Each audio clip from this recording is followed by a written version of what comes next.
self, we don't think that it sounds like our higher self because it sounds like us. It's the voices in our head. It's the little thoughts that we have within ourselves to turn left instead of right. It's our intuition. So our intuition is the voice of our soul, or the voice of our higher self. So what I've noticed most with my students when they first start a meditation practice and they first start wanting to learn how to develop their intuition is they will have tricksters come in that will say, I'm your higher self. No, I'm your higher self. No, I'm your higher self. And none of them are their higher selves. Some of them may be guides, but they're not their higher self. So what I started to do was in my level 1 class, I started to do a higher self attunement for people, and it's worked out pretty well. So in these classes, after attuning people to their higher self, people are able to ask yes/no answers with surety. It took me 3 years to find a lady who helped me to, one, get what people would call black magic off of me that my first spiritual teacher put on me because I didn't want to work with him anymore. But she did subconscious reprogramming, and through the subconscious reprogramming, she would basically clear beliefs within my subconscious that said that this guide was my higher self, or this guide was my guide, or this was an angel. And she used something called kinesiology, muscle testing. I'd stick my arm out, she would apply pressure, and if it was true, then my arm was strong. If it was not true, then my arm, it was impossible to hold it up. So from that, my guides wanted me to start muscle testing things. But for me, since I'm a medium and an empath and an intuitive, just like all of you are that are listening to this, we take on other people's energies as our own. So how do we know we're really talking to our own energy? So I went back to this lady and I said, hey, is there any way that I can just talk to my higher self? And she said, yeah, absolutely. You can surrogate your higher self. And I said, great. And she says, you can surrogate Jesus, you can surrogate Archangel Michael, as long as it's for your highest and best good. And I said, great, let's surrogate my higher self. And what surrogate means is turn me into my higher self. So through some procedure that she did, through the modality that she was using, she asked her guides and my superconscious if it was okay to turn me into my higher self. And we got a yes, that it was safe and appropriate. And so I became my higher self. And through that, it was like the gates to heaven came like flying open. It was like lights everywhere within my mind. I mean, I didn't really see anything, but to me, being able to communicate with me as my higher self was like, it was like a dream come true. So when I got home from my appointment with her, I had a discussion with my guides via automatic writing, and I said, okay, how do we do this without this whole process? She went through this huge long process. She did all this stuff. And they said the law of correspondence. It's the same thing that you use when you do distance Reiki healings. You turn your teddy bear into somebody and you do healing on your teddy bear, and they receive the healing halfway across the country. Why can you not turn yourself into your higher self? And I went, great.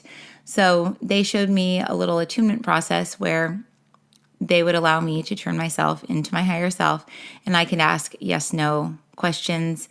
And it was like, seriously, like winning the lottery. It was amazing because I am the most indecisive person in the world. I can't decide which spaghetti sauce I'm going to buy, much less what I'm going to do later on today. It's like there's so many thoughts running through my head at all times.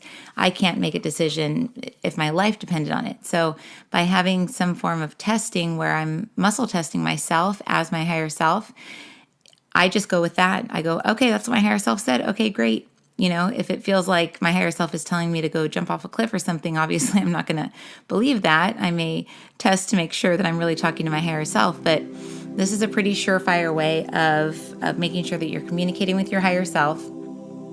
And I'm going to show you how to do it now. So there's a couple ways you can do this. The first way is I want you to close your eyes with your feet on the ground, or with your tailbone on the ground or on a bed. What I'd like you to do is to just imagine that you have a bubble around you. This big, huge bubble is your entire field of consciousness.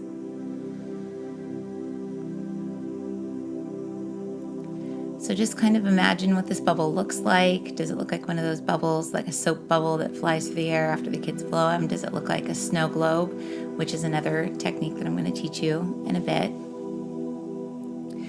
But just kind of feel what your bubble feels like. And if it's easier for you to say, show me a hologram of me in front of me, to kind of see yourself outside of yourself, you can say, show me a hologram of my entire bubble looking at me.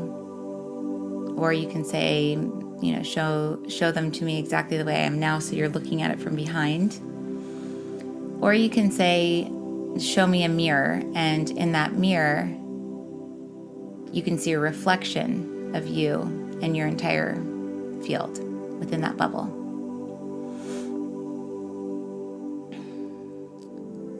So once you've figured out how you can see that or feel it, try and do what you can to imagine it or visualize it. If you can't visualize it with your imagination, imagine in your hand that you have a snow globe. And in that snow globe, your physical body is the statue in the center of it. And then there's snowflakes and water swirling all around it. That's your energy within your field. So you can imagine what that snow globe would look like in your hand, if that's an easier way to imagine your field. So however you're imagining this, what I want you to do is to say, where in me, where in this bubble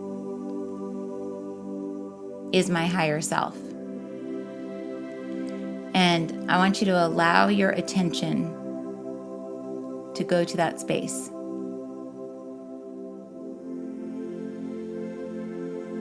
And it should be somewhere within your bubble. So whether it's in your knee, or it's in your stomach, or your chest, or your head, or behind you, or in front of you, it's going to be in your bubble. So show me where my higher self is. And when you're drawn to that certain area, I want you to imagine that there is a big, bright, shiny, white sphere around it, or that represents it. So this white sphere is just brilliant white light. I want you to look at the white sphere, imagine what it looks like. You can look at it from all directions. You can pretend like you're moving it around, looking at it, touching it. What does it feel like?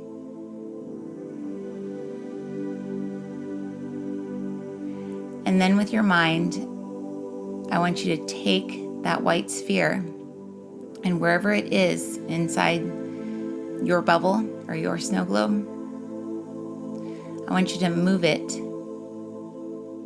to where your heart space is. So in your mind, you can say, I now ask my higher self to go into my heart space. Or you can imagine that you're moving it yourself and putting it in your heart space. But just kind of watch as that white sphere moves through your body, or if you're looking at yourself from the outside, just kind of watch as this white sphere is moving and then lands directly in your heart, in your heart space.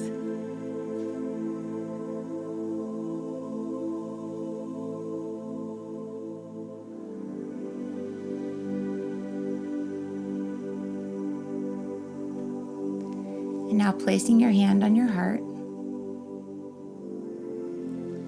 say 0, and this is going to put you in the center of that white sphere, in the center of your heart, and you may suddenly feel like you're in an empty white room. It's just nothing is in there. It's just pure white. You're inside of that sphere.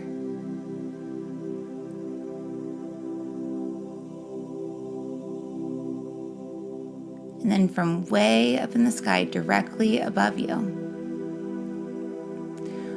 a white triangle, a three-dimensional triangle. It's like a pyramid. Just as white as that white sphere is going to drop down from directly above you. This is coming from your real I am self, your real self. Allow this white triangle to kind of spin down, go through your head, and then it's going to come together with the white sphere. Together, the two will merge. And when they do, your sphere is going to start to grow. And as this sphere grows, the triangle will disappear. And you'll be left inside this sphere that's just growing and growing and growing. And as it grows, it's completely clearing any negative energies, any emotions, feelings, things that are within your bubble that are not for your highest and best good, including other beings or personalities or spirits.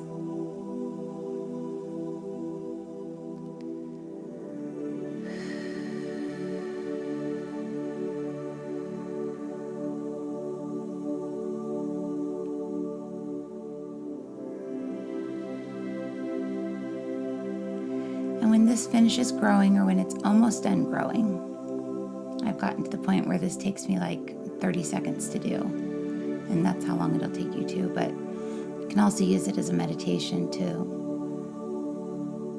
sit and enjoy the merging of these energies and ask questions, receive answers.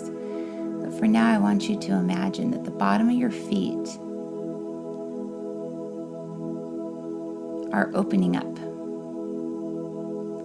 Like you have little upside down funnels on the bottom of your feet or on your root. So if you're sitting, you can imagine your root. If it's your feet that are on the ground, you can imagine that they're just opening up. And as your feet chakras or your root chakra opens up into the earth, I want you to imagine that these funnels, upside down funnels, are expanding, getting wider, getting longer, and submerging down into the earth. And when they get to the point where it's perfect, they will start to pull up neutral earth energy. This neutral earth energy of Mother Earth is unconditionally loving. It's joy, it's peace, it's purity, it's whatever it is that you need right now.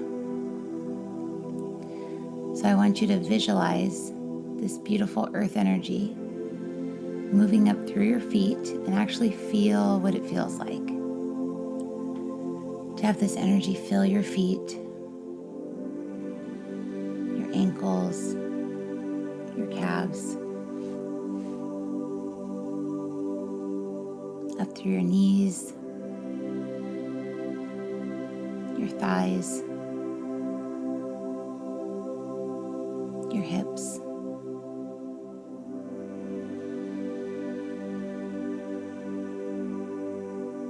up through your first and second chakra,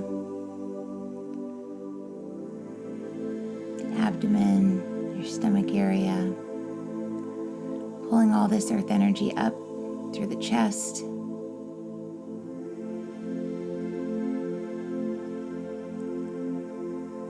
all the way up through the shoulders, your arms, your hands,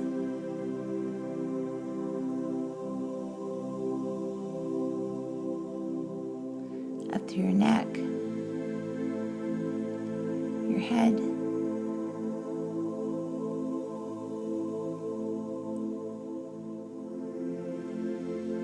and then once this earth energy has completely filled your head, allow it to spill up over and out of your head, and allow this earth energy to fill your entire bubble.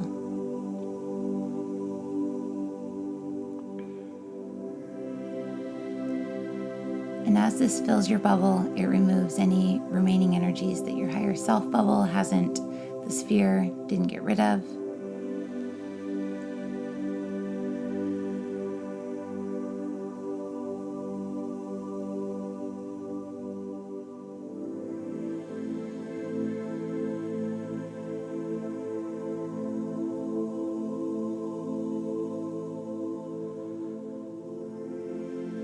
And now that your space is totally full with your higher self, infused with your I am, your real self, and grounded into the earth,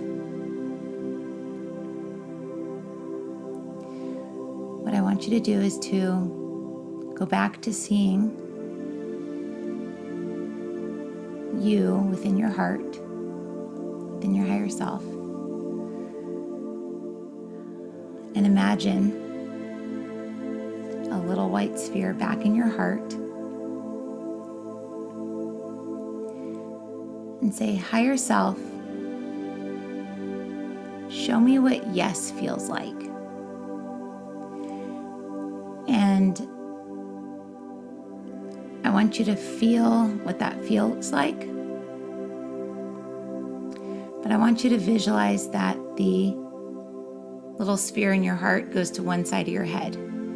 So higher self, show me what yes feels like. And that sphere will move to one side of your head. Or you'll feel one side of your body get heavier, or you'll feel pulled a certain way. And then higher self, show me no. And you'll feel drawn the other way, or you'll feel like you shrink or something. Everyone feels different, so I don't want to really plant seeds to make you feel it has to be a certain way. But you're asking your higher self to show you what yes feels like and to show you what no feels like. Or show me what yes looks like, or show me what no looks like.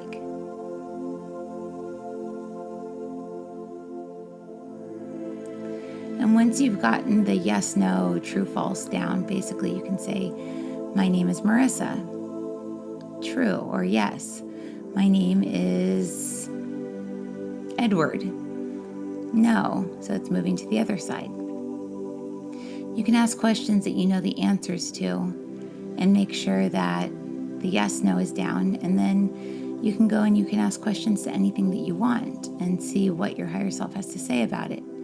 The cool thing about this is the attunement that the guides gave me is you're actually tying in with your I am self, which is outside of this reality. So not only are you communicating with a piece of you that knows the whole plan and knows why you're here and what you're doing and where you're going and all of that stuff, but it has a direct line connection to your I am, to the you that is outside of this reality.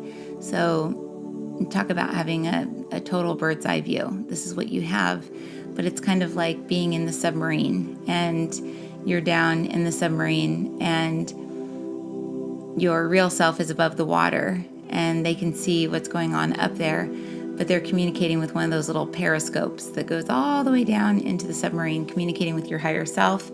And by taking yourself into that little bubble, into that white sphere, you are now your higher self. So this is a really cool way to communicate with your higher self. Ask them questions. You can say things like, higher self, do I have a guide?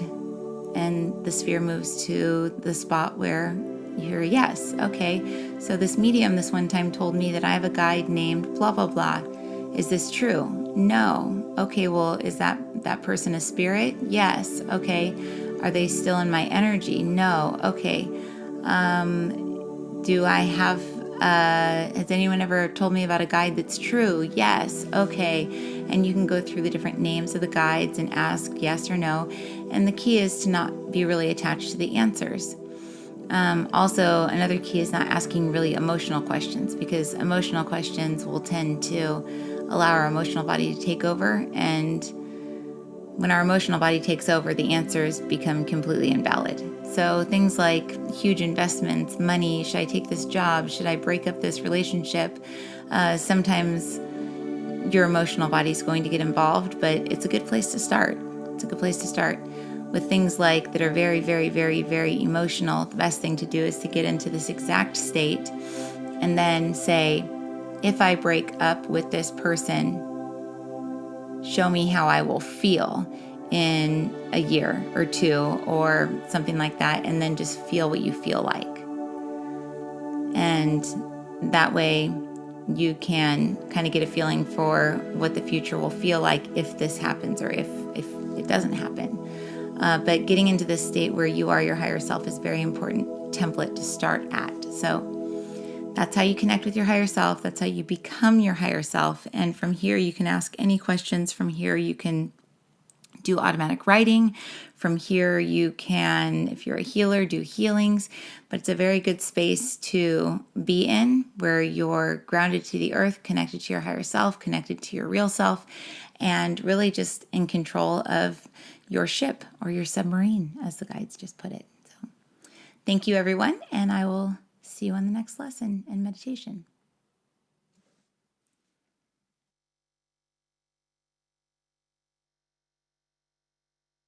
That's funny. I didn't think that I said ship.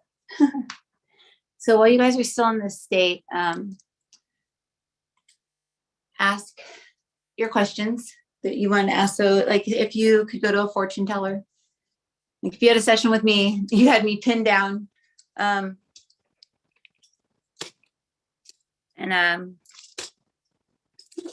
what questions would you ask? I mean, a lot of people come to me because they have more faith in my opinion than their own, because we don't trust ourselves. That's why people go to psychics, always about like second chakra stuff, like love, friendship, work. I had a meeting with a lady who wanted to know whether she should quit her job and go to this other place. And last week, and I told her, the fact that you're asking that is what's causing you to not get the promotion.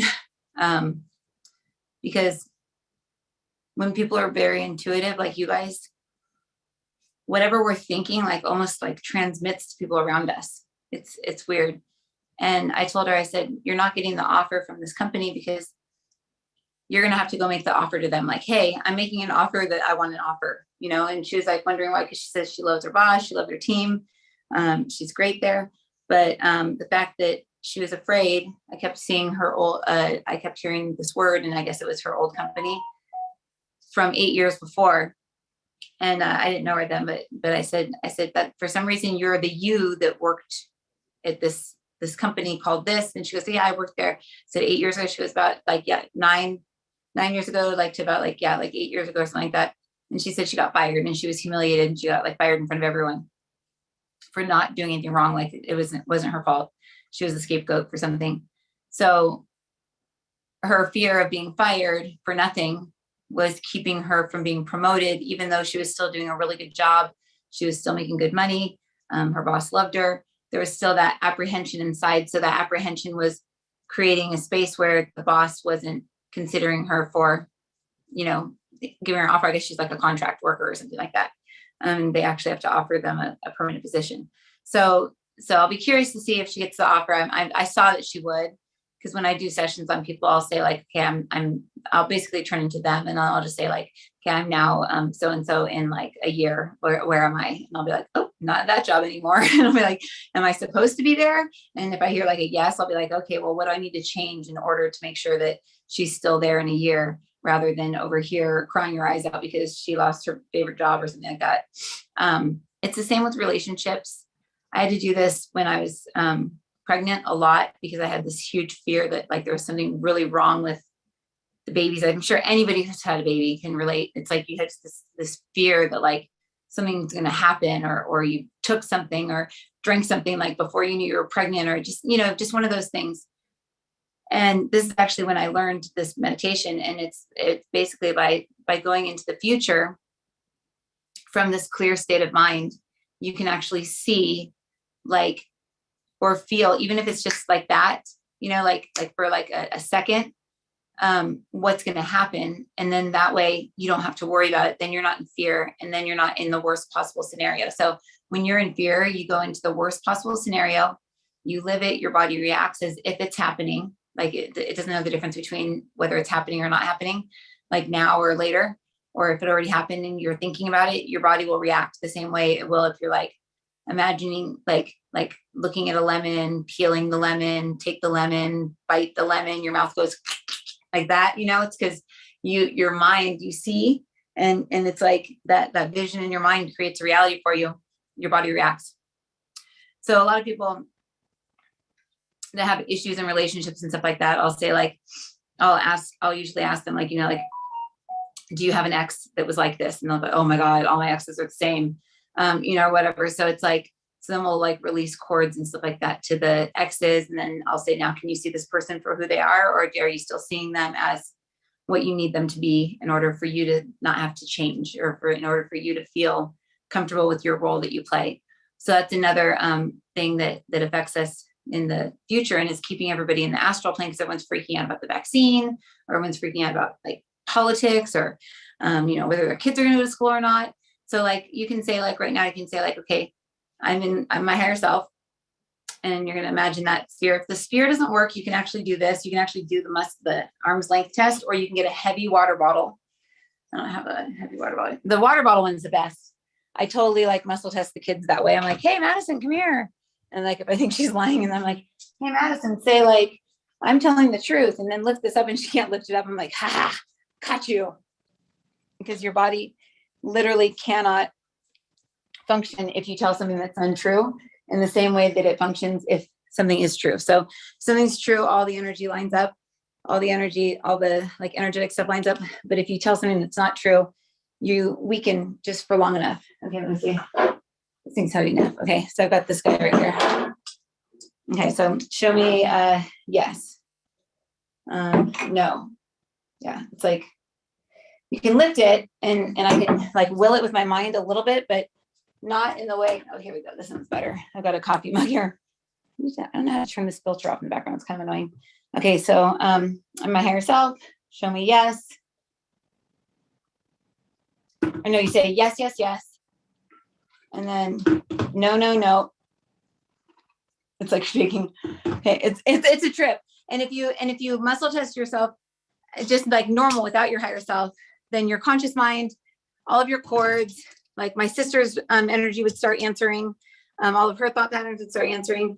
Everybody that's in your field would start answering. But if you're clear and you're your creator self outside of all that, you're going to get correct answers, and it's going to be right. Like, you know, like I would just be like, I am me holding Madison when she's 4 months old. Show me what I feel like from that state. And then if I'm like, is this like, I'd be like, this is a true vision that I'm getting. I'd be like, yes, yay. You know, and it's funny because everything came true. Everything came true. And everything that I saw that was going to happen in my life happened up until July of 3 years ago. And then everything's totally thrown off track. Like just everything. It's like thrown off, completely thrown off. I'm gonna shut my car. Okay, good. I didn't leave the door open in my car. So the I can't remember why I was coming out here. I was just totally transferred. Oh, to get a water bottle. That's right. So you can get a water bottle, or you can do muscle testing where you put your hands together in arm's length. I'm sure all of you guys have gotten a lesson from me, but just in case, just as a refresher, it's a good way to test your kids if they nutritionally match with something, or if you nutritionally match with something. You could be reacting poorly to something that you're eating that's really good for you. It's perfect for you. But when you were 3, your mom said, this stuff is poison or something like that. And you literally took it on as if it was truth, because anything we hear prior to 6 years old goes into our brain as truth. And we don't know whether, like if we're playing video games, shooting people, our subconscious mind doesn't know whether we really shot the people or not. It just is. It's just a fact because it's in our brain. And that's how strong the subconscious mind is. So whatever our parents complained about when we were younger is our reality. You know, so like say like she was like these tomatoes are poison or something, but you're eating tomatoes now and you're like not super healthy, even though the diet says for tomatoes, and you're having a reaction or you're having anxiety. It could be you could be triggering like a thought back then. So muscle testing yourself about foods. Your kids, this one works. So you go like put your hands together like this. I was like, Jeff always tries to make it wrong. I'm like, no, stretch your arms out. He'll do that. And he's like the only person that's like can defy muscle testing until I do this one. Like he can hold his arm up even if he says no or whatever, and muscle testing just doesn't work for him. But then if I do Reiki on him for like 5 minutes and he's all he relaxes for a second, then he can do that one. But he's my guinea pig for everything. But yeah, so you like that, and then it's like, I am my higher self. Just say that. So say yes, yes, yes, and you see where your hands are, they match up, and then no, no, no, they don't match. My name is Marisa. My name is only Marisa. There's a little bit there. I am only Marisa. No. So I have something in my field. I am also Jeff. Yeah. So just talking about Jeff.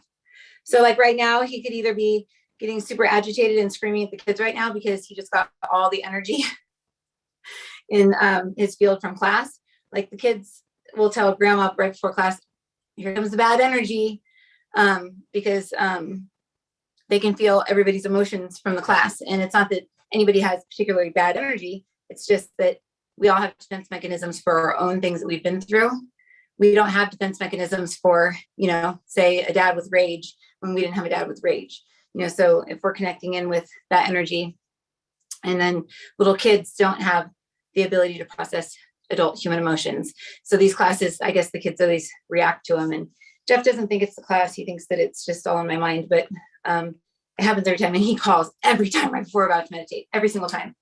You guys see it every week. And it's like I planned it almost. It's like I almost planned it. So anyways, the more it's like this, the more of a, what's that called? The more of a, I can't remember what it's called. Not a manipulation. The more like if you're like, if I took like a sweet potato and then you put it up like into right here and then I sat down and I went like that, it's like, oh, okay, that's really not what I need right now. But if I'm like a water, it's like, okay, that's kind of what I need right now. And then I can say like, is what I need in the room. Yeah. That's M&M's, I'm sure, but I'm just kidding. But you can muscle test that way, and you can ask about the future too. Say you have like a big event coming up or something. And if you get an answer that you don't like, you can also change it too. But that's kind of goes into the time travel class. And if you do have something that's a big deal coming up and you're seeing something that's not favorable, you can contact me and let me know, and I can clear the block or something like that.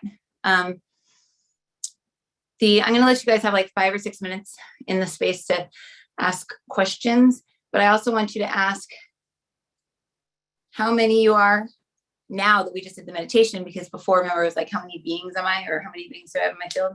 Like I had like more than you could possibly imagine. And now I am one. Yeah. So I'm one person again. Yay. The astral plane is just very messy. Like you watch the news. If you watch the news, you're hearing what they're saying, but say they're being forced to say that and they're fed up and they hate their job. And you kind of, have the same frequency within your own job. Like you're fed up, you're just over it. Like watching them on the news and their energy merging with yours in the astral plane could make you go quit your job, and that's why everybody's so contagious right now. Like everybody's just so like I said, there's a lot of people that are on unemployment. They're like, should I go back to work? Should I work still and make money and also be on unemployment? Everyone's just like kind of like weird with money right now. And that's why I just keep telling people like do whatever feels good. Don't do what feels right. Do what feels good in the astral plane, because all the rules for the world have been thrown out the window. Everything is just like we have kids burning buildings down and they're like cool with it. We've got like the weirdest stuff happening and people are cool with it. And then like other stuff happening and, good people are getting in trouble for things that other people would just get away with. So the rules are kind of out the window. And what the guides have said about that is just, it's how we feel. So if like, say we got in trouble doing something, if we feel guilty about it, we will make sure that we're punished. I know somebody who I love very much that she is basically staying in a marriage to punish herself for leaving her marriage and getting pregnant with her son. So she's almost like blocked herself into this awful marriage as a punishment to herself. And I bet you anything, the second her son turns 18, she'll leave this guy because her time will be up. And it's not his dad either. His dad died. But the point is that like we will put ourselves into these categories of who we think we are and what we think we deserve. And even if our conscious mind says, you know, like me, like I deserve happiness. No, see, my higher self says, my higher self, I deserve happiness. Yes. But my conscious mind says, no, you stupid heroin addict. You did this and you stole from this person, or you did this from this person, or, you know, you did this. And I mean, this is 25 years or 24 years ago, but still time doesn't exist. You know, it's like, I just don't like that we're back in the astral plane. I really don't like it. That's all I have to say. But being in control of your mind and knowing, I just switched, or I was feeling one way and now all of a sudden I'm irate. The reason why I'm irate, does it stem from me? And it's like, no. Okay. Is there someone else's energy that's affecting me and making me feel angry? Yes. Okay. I want to remove that energy. And you just say, higher self, remove that energy, send it back to the light, and transmute it into light and send it back to wherever it came from. But heal it first. Because if you send it back to the person that's like projecting onto you, they're just going to get even more angry. That's why when I get pulled over and I'm like getting a ticket, I'll be like, sending light to whatever's highest and best good. I know I don't have his permission, but I'm just surrounding myself in light instead of like being like, stupid prick pulled me over. Because that's what most people think when they get pulled over, stupid prick. So they're feeling the energy of kind of like attack on them when they pull people over. But if like you're sending them light, they're feeling like at peace and they're like, oh, I'm not really in the mood to give a ticket right now. So I always get a warning, which is interesting. But yeah, so it's like, and I'm a bad driver. I'm a good driver. I told you, I've only crashed when I was unconscious 7 times. And when I was having seizures, I never crashed when I was conscious. Yeah, ask some questions, get some answers. And then I'm still kind of doing the healings on you guys. I just want to make sure that we remove all spirits and get any family members that we have that have not crossed over. I want to cross them over. I want to know that, that our loved one that we lost a few years ago is fully crossed over, fully okay. Of course, we want to be like, he's in a better place. He's in an awesome place. He's amazing. Of course, we want to say that. And of course, we want to believe that. And we do believe it. But then there's that little piece inside of us that's like, but what if, like, what if? And, I've had so many mediums tell me he slipped. He didn't, like, it wasn't, he was drinking, but he slipped, he hit his head. And then I'm just like, well, is that true? Like, I don't know. And cause you have all these beliefs about like, if somebody like dies, like at their own hand, they go to hell forever. That's religion, so that's stuck in our brains. But I don't think that's true. I think that we're on a journey and it's like, but we put ourselves where we think we should put ourselves. Just like I put myself in jail for a year when I was 24. Best year of my life. I loved it. I read all the time. I learned how to be psychic so that I could stay alive because I could see people's birthdays on their arms. So I'd read them, but I wouldn't tell them that I was doing it off their birthday for astrology. And I got to know who I was without all the outside of people telling me who I should be, who I shouldn't be, that I was a loser because I dropped out of college. That was me talking to myself, but thinking that everybody thought that. And ever since I got out, I met Jeff very shortly, like after I got out of rehab, but like I identified myself with my job. So that's why the other day when I said, how dare my dad call me a housewife? It wasn't saying anything bad about housewives. It was basically, I've identified myself as a career person since when I got out of rehab. So if I'm not that, then I'm a druggie, so we have to kind of look at who we see ourselves as, because in the astral plane, we actually become that. And we also become what people tell us we are, whether we know it or not. And that's really frustrating too, because when Jeff treats me like, what are you doing home so late? Blah, blah, blah. It makes me want to just be like, screw you, and turn around and walk back out and stay out like 4 hours more. Probably sitting down the street, listening to a meditation, but not letting him know that that's what I was doing. Just to get back at him for not like for thinking or for talking down at me coming home late or whatever, because I was working late. But when we do this meditation right now and remove like spirit energies, cross people over, we're also going to release everybody's projections and reflections of ourselves and others. So what we think they think we are is the worst. That's the worst. You can actually say, like, I could say, like, does Jeff thinks I'm irresponsible? No, wow. I actually think that he thinks I am, by the comments he makes. But he'll walk in and be like, gosh, I can't leave for, a night without knowing like everything's going to blow up here. But that's his insecurity about being gone, feeling guilty about being gone, like I do when I'm gone. I feel guilty, and helping himself feel better about the fact that he's needed there and he needs to be there in order for things to be in order. And if he's not, then they're not. So then that helps him feel better.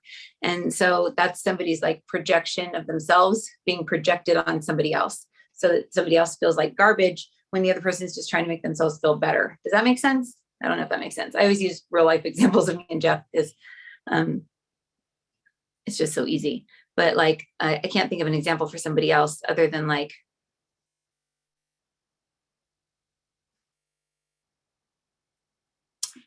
Erin and her husband. Erin, you and your husband. No, that's not one. Let me think.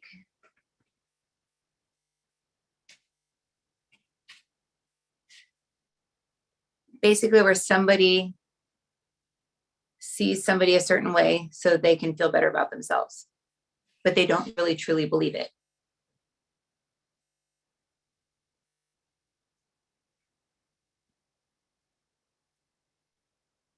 The guides want a channel, but I'm not going to cut in. I'm just going to let you guys write for a second. I'm going to play a song. And then, and the meditation that we're going to do is not going to be like a long meditation. It's a short meditation, and it's meant to be short so that you can do it like all throughout the day. Like you could be like, chilling like at the mall, like shopping for shoes at Nordstrom or like whatever, trying shoes on and be like, I just got super irate. I just got super pissed off, like, okay, take me into my projection room. And then I'm going to give you the exercise, and you should be able to do the exercise within like 30 seconds. Figure out if something's in your field, dismiss it, tell it to leave, and then go on with your day and not allow, some person who flipped you off on the freeway because their wife was rude to them and you were driving slower than they thought you should be going. And, they flipped you off. So that dropped your mood. That made you think of your ex-boyfriend that was a total prick that used to flip everybody off. And so your vibration dropped. And then, something else happens, and something else. And then your boyfriend or husband calls and you're like, what? And they're like, whoa. And then they get off the phone with you, and then they're down low.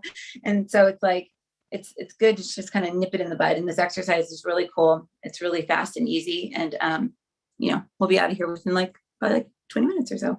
And that's with you guys writing for 5 more minutes. And then I'll leave the group running for a little while afterwards, to answer questions and stuff like that. Oh, I really want this massage chair. I just saw the massage chair on the thing. Ooh, me buying the massage chair. Yes. Okay, I'm my hair self, buy the massage chair. Yes, I'm buying the massage chair. You only live once, don't waste it, like the guide said. It's just a little expensive. Next month, I'm like, there's no financial aid in the account for anyone. I'm like sitting here like being massaged. No, I'd never do that.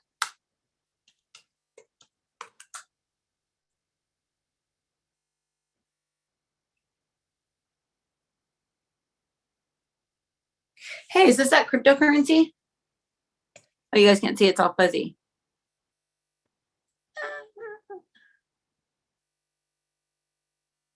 I just typed in zoom.com and there's a dog holding a dog coin on the moon. Oh, zom.us, it's zoom.us. There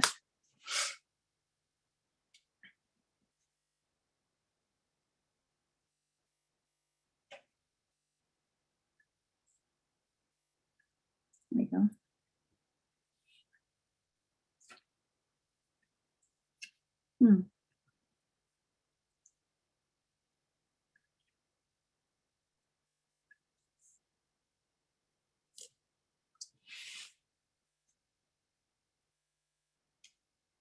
I'm gonna look up who Jimmy Page is.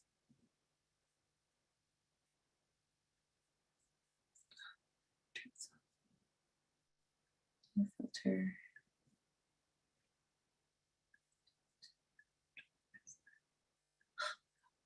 That's on. Remember when I was stuck with super dark eyebrows for like a week?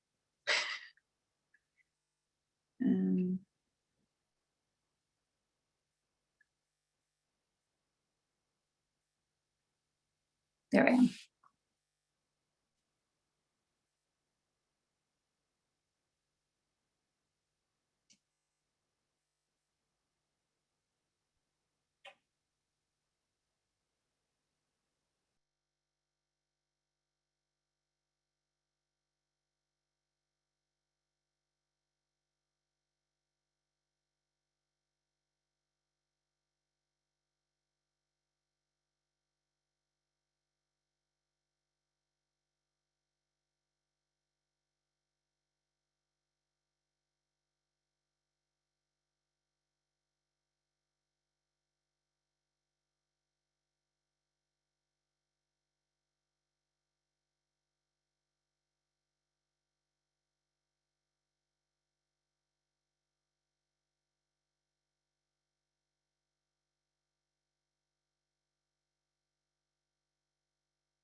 There we go. Okay.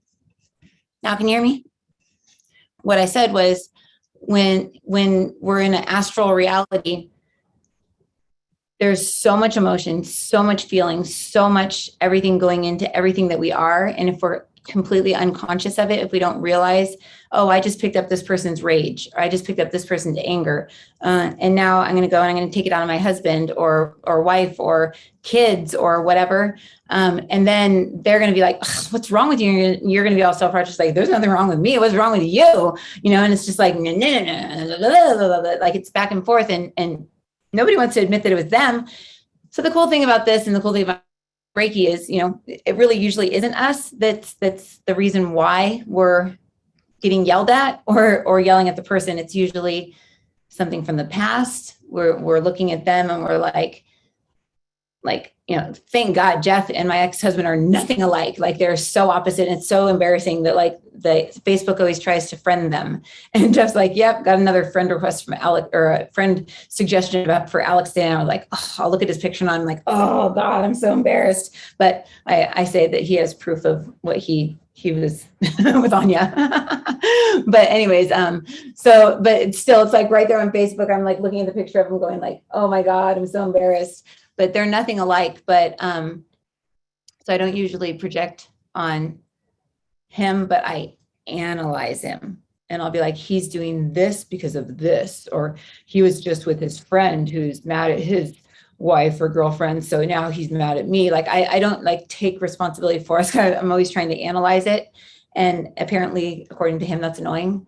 So that usually causes issues. So what I was saying when I was off was, the guides told me the other day that we need to start writing everything down. And we used to have a notebook where every day we'd write a note to each other, because we didn't know how to express our emotions and feelings without passive aggressive, rude comments or sarcastic comments, or, you know, like, oh, you're wrong, I'm right. And both of us are relentless about having the last word and being right. So it's like, sometimes we just have to just stop and just write, you know, just write it out, because then when you're writing, your higher self actually kicks in, and then you can look at how stupid you sound.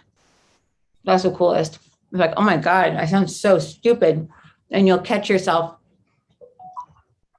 saying the same thing or thinking the same thing, and realizing that pretty much every relationship is the same, you know, with each person, or at work. you're turning somebody at work into a sibling, or turning them into a parent, or turning them into an ex, or whatever. We have like a certain landscape around us with certain people, and we always have those same people, but the faces just change, if that makes sense. Kind of like an AA, they say, what do they say? No matter where you go, there you are. Same story, different faces or something. Something like that. All right, I'm eating my fake chicken. I love this stuff from Trader Joe's.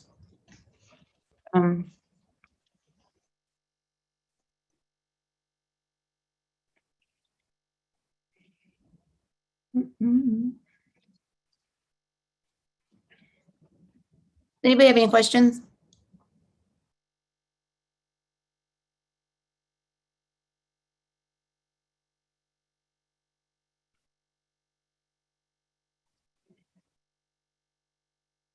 Yeah, it is all stories. And the thing is that, well, Donna, you're a clinical, are you a clinical therapist, clinical, you're a, not a psycho, not a psycho. Well, maybe. A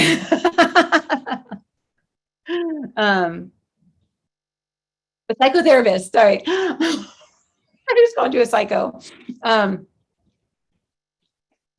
They say that people that are, psychotherapists or psychologists or healers like us have like the craziest people around them, but they're not crazy. We're just diagnosing everybody. We're trying to like fit them into like a slot of something we understand, so we don't have to feel what it feels like when something is out of our control. Because when you're into being a healer or energy, like shifting energy, just admit it, guys, you're all control freaks. You all want to know that the energy that's around you is your energy. You want to know that, like, if you're worried about this, you can send this energy over to that person, then you don't feel that. So we want to control how we feel. I controlled it with pills and drugs for way too long. A lot of people here drink, or they've stopped drinking since, but like drank like fish before, smoked so much weed, or took so much Adderall or whatever, just to not feel out of control of our lives. And so when we can start to ask like yes, no, like, okay, like, I discovered the pendulum when I was in a court case. And I would say like, am I gonna go to jail? Am I gonna this? And I would get like a no. And I literally at one point heard, don't plea, or don't take the plea bargain. Like literally heard it screamed. I ended up taking the plea bargain, and everything started like I was not guilty. Like I was not guilty at all whatsoever in any way, shape, or form. But I took it for some reason. And ever since then, if I hear that voice scream in my head, because I don't hear, I follow what it says, and it was literally like the voice of God saying, don't take the plea. And I did, and just caused a lot of drama, I guess. And that's another example. Like the way I saw myself was I was a loser. So I thought everyone saw me as a loser. So I almost attracted people that saw me as a loser, if that makes sense. We want to be right too. Okay. Any questions? If not, then I'm going to run to the bathroom real quick, and I'll be back. When fear kicks in, also, yes. Hold on, let me see. Does fear exist outside the astral plane? No. The amygdala like structure within the hologram that you are, is the almond from the almond tree of life. It is that of survival instinct. It is the surge of energy that you get when someone's in a burning building, you run in and get them. But your mind, when in the astral, reads fear first and then happiness. It makes sure you're safe first, just as we said earlier. It is not human nature to want to take your life. It is human nature to want to survive. Where's Poochie?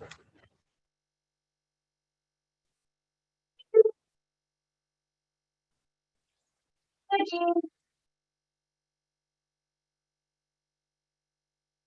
Yeah.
I'll take the computer with me. Hold on a second.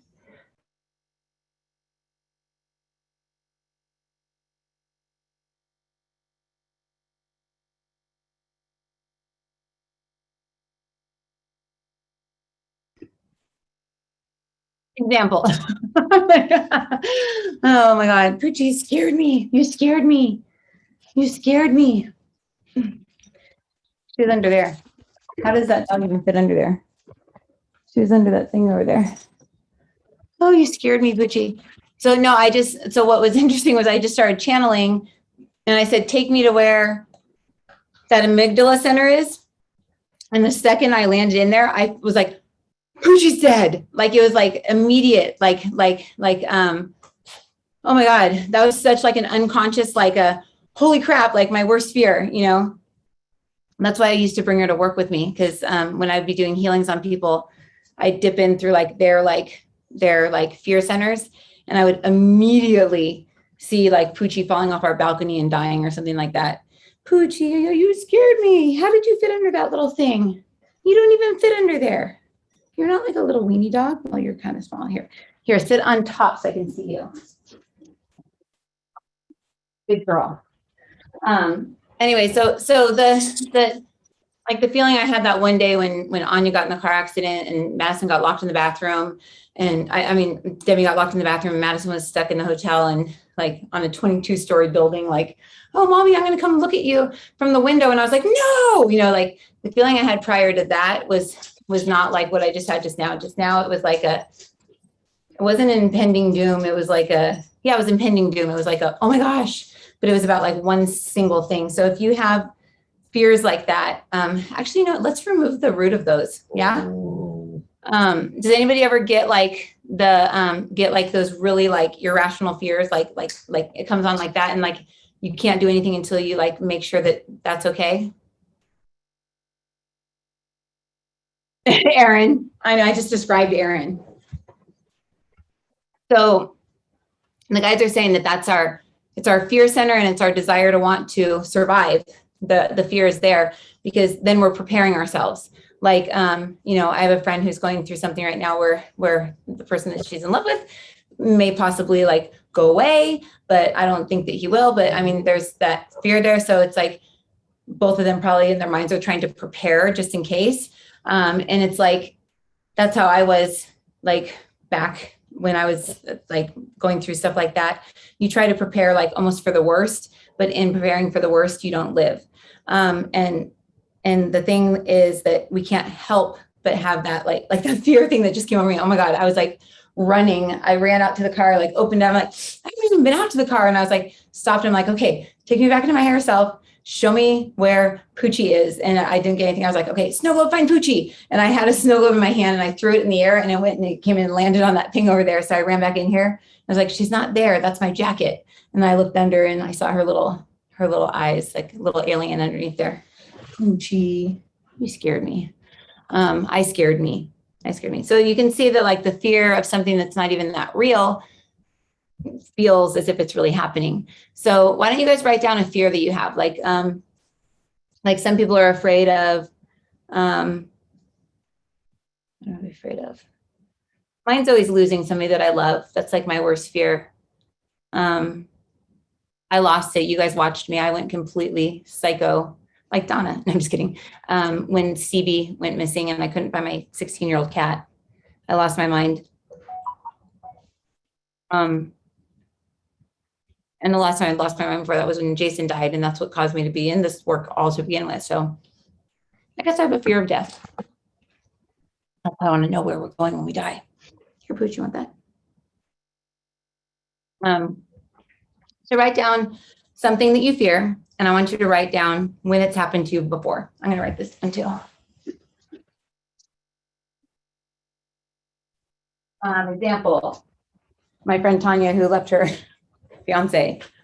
And they tried to get back together, but after that, it just wasn't the same anymore after she basically said, like, you cheated on me with all these girls. And he was just like, you know, like the fact that I remember I was counseling both of them, you know, the fact that she thought that I would do that makes me not want to be with her.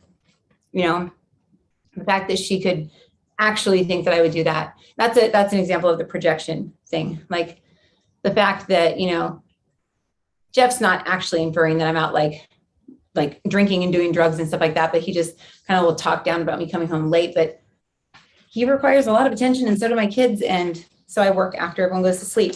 But it's just like, if someone was actually being like, oh, you're doing this, I'd be like, oh yeah, watch me, you know, now see how you feel when I actually do it, you know. But luckily I'm over that part of my life, so I don't surround myself with people that do that. Spent my entire life with a dad calling me a liar from the moment I was born.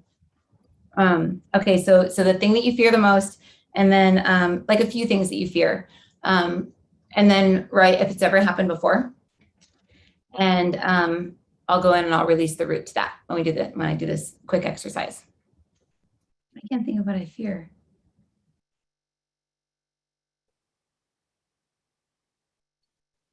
I mean, I don't really fear stuff anymore because I can see the future. I have one fear right now because it'll affect my husband. He's finally happy.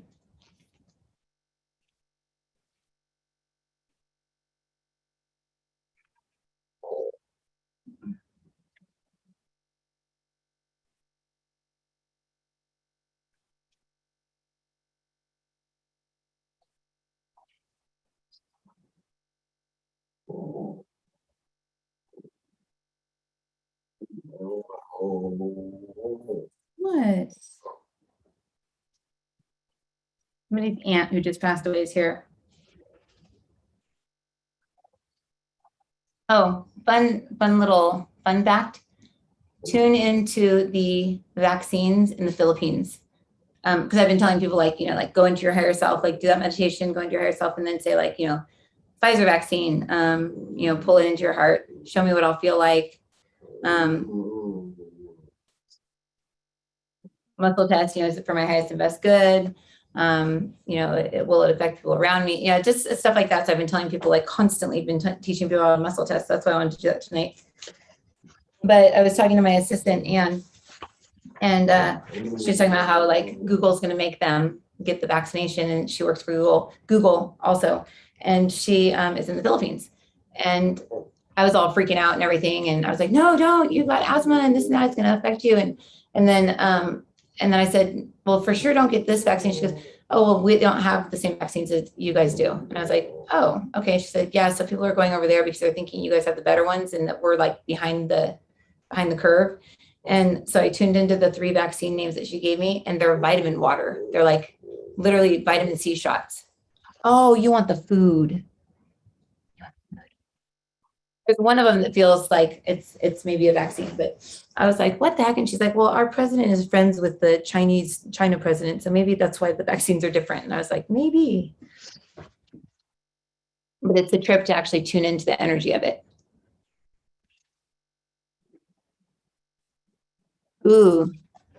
You know what, Rachel? What's interesting, I always picture you being alone.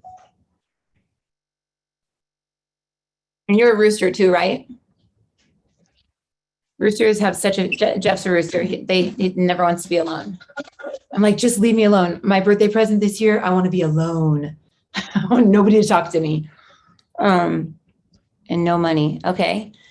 Oh, that's a huge one, Sue. Success. I think that if anybody muscle tested for that, like I'm my higher self, and the being that I am, or I'm affected by a fear of success. I guess I'm not. Marisa is affected by a fear of success. Okay, I'm not afraid of success. I'm affected by the fear of failure. Yeah. So I'm affected by the fear of failure, so I won't even try out of fear that I may fail and look stupid to myself and to my daddy issues, I guess. That's interesting.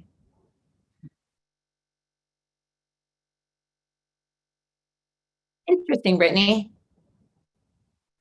It's the dead virus. Huh. curious what other people's fears are.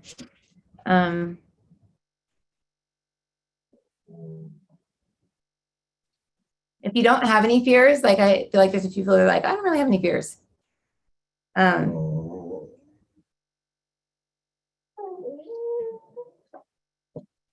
What's interesting is one of my fears is not like losing Poochie, but when I drop into that fear state, that's the first thing I think of.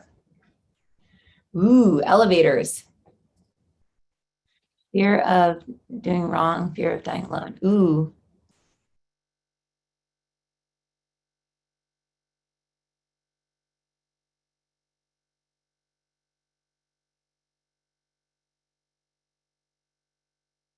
Oh, you mean alone? Like, no, not alone, not dating or single or whatever. I meant like alone. Like I always, whenever I talk to you, I feel like there's nobody around you. That's what I mean. Yeah, no, not like I see you. No, I actually see you in a relationship. Online dating first.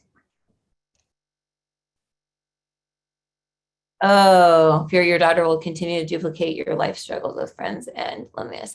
Okay, so Megan, that is a projection of a reflection of a projection. So she's doing those things, but may not be doing them to the extent, but that's all you can see because that's all you've experienced. And then if we share it with them, then they're gonna almost do what we think they're doing. And also kids think it's cool to be like their parents. So like, say like dad's a womanizer. It's almost like, I still remember my cousins like, oh yeah, all the grubs men are just womanizers, you know? And it was like my little like 8-year-old cousin was like, yeah, like he was like gonna grow up and be like that.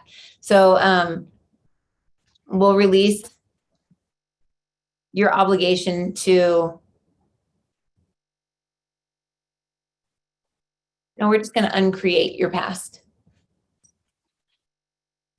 So just ask that all of like the memories and everything that you have in your subconscious mind of the past, because everything that happened to you in the past actually did good for you.